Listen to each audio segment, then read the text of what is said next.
ready. Off you So, what I'm going to talk to you about basically is skydiving, and I want to try and inspire you all to do it. So, I'm going to start by addressing a few fears that, common fears that people have, then talk about how it's actually quite safe, well, relatively safe compared to, other things that you could be doing, and then just kind of finish with why I do it and what the positives are for it. So, have any of you skydived before? Yeah. So, for all of those who haven't skydived before, what's stopping you basically? What kind of fears do you have there? Yeah. that's pretty much the main fear. Whenever I'm trying to get people on board and be like, no, come skydiving, it's great. They say no, I don't want to die, which is fair enough. I always then actually turn around to them and say, you're more likely to die in the car on the way to the airfield than you are jumping out the plane.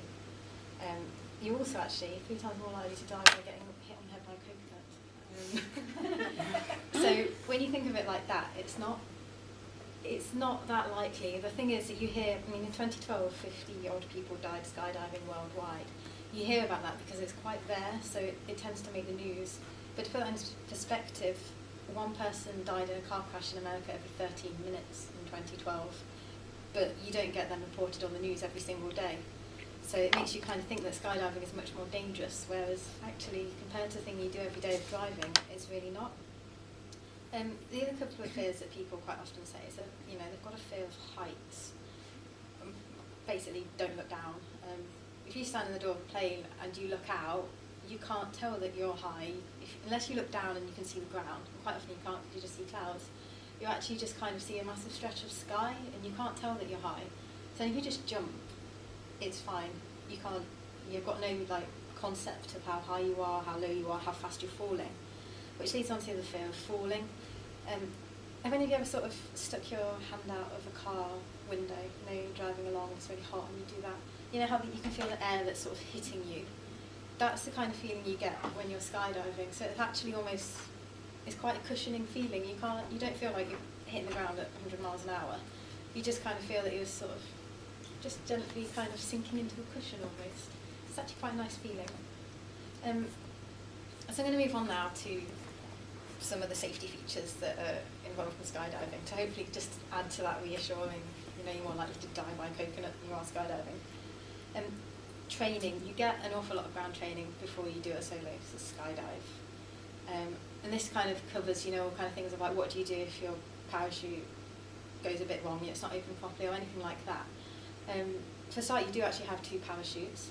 So if something does go wrong with your first one, which isn't really very likely because to pack parachutes you have to have quite a few qualifications. And you need even more qualifications to pack somebody's reserve, because obviously by the time they're on their reserve they really don't want that going wrong. So what you have to do when you're doing your ground training is look up and you should sort of see a big square full of air, and if it's not, and you kind of assess the situation, you think, right, do I need to cut this parachute away and pull my reserve? And if you do, then you have, when you've got your parachute on, you've got 2 pads here. One is called a cutaway pad, and then the other one is your reserve handle. And what they teach you to do, and I had to write this on my hand to remember it, is you look, grasp, peel, punch, look, reach, pull, arch, and that's when your parachute opens. So I just want you to just stand up to get a bit more active. I want you to imagine that we've gone skydiving, you've looked up, your parachute isn't quite open, so you think, right, I'm going to get my reserve out.